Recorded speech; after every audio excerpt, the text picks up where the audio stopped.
avec beaucoup de grâce que nous avons suivi les communications de ce matin données par le président à propos du PAO, qui est le plan d'action opérationnel. Et nous avons été servis de tout ce qui est comme plan d'action qui sera mené dès maintenant jusqu'au centenaire de l'église SEMA de Côte d'Ivoire.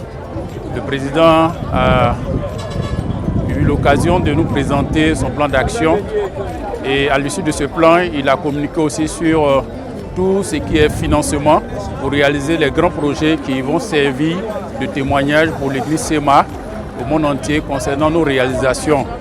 L'église SEMA dans 7 ans aura 100 ans. C'est vraiment pour nous une fierté. Déjà, un être humain qui a 100 ans de vie, c'est un patriarche.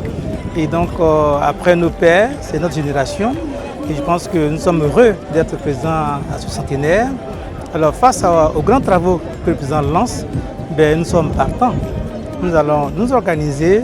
Moi, au niveau de la région Abidjan 3, nous allons faire une pastorale à l'intérieur pour rappeler les grands travaux, se réorganiser, définir une méthode locale et puis lancer les grands travaux. Pour nous, chaque fidèle, chaque communauté, chaque paroisse va s'impliquer pour qu'au centenaire, ça soit une fierté, un wow pour toute la Côte d'Ivoire. Il faut dire que nous avons vachement été enrichis par l'enseignement du président, surtout pour nous, la jeune génération qui venons d'arriver. J'ai retenu qu'il faut bâtir sur l'unité. Et par rapport aux perspectives du président, il serait nécessaire de mettre en pratique dans nos différentes paroisses pour que vraiment l'Église puisse avoir un nouveau visage. Nous savons tous que nous sommes en train d'aller allègrement vers notre centenaire. L'église SEMA de Côte d'Ivoire aura 100 ans, dans 7 ans précisément. Et ainsi nous avons donc lancé par la grâce de Dieu les grands travaux de ce centenaire. Évidemment, puisque nous avons tous été édifiés sur le thème de l'unité, nous sommes tous donc engagés à contribuer d'une manière ou d'une autre à la réalisation des grands travaux pour que ce centenaire soit réalisé comme nous l'avons déjà prédéfini.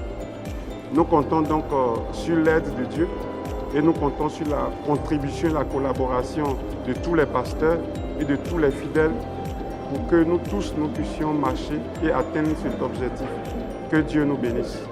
Quand il parle de grands travaux, ça a été cité, en l'occurrence la salle de spectacle, la salle de 10 000 places de l'église SEMA de Côte d'Ivoire, la direction nationale, c'est-à-dire le siège même de l'église.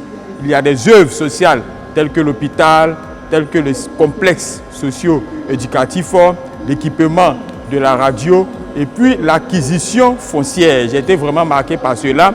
Aujourd'hui, avec l'urbanisation, il y a plusieurs lots à acquérir pour que l'église soit dans l'avant-garde de tout ce qui est lot, terrain dans nos différents centres urbains. Voici ce que j'ai pu retenir et je crois qu'avec cet engagement, ce nouvel élan qui est pris, l'église sera plus forte jusqu'au centenaire. Pour ma part, je compte travailler à cela au niveau de ma paroisse, mais également nous mettre à la disposition de nos autorités pour que là où nos compétences peuvent servir et aider à faire avancer le travail, à atteindre les objectifs, pour la gloire de Dieu, nous sommes prêts à cela. Merci à nos autorités.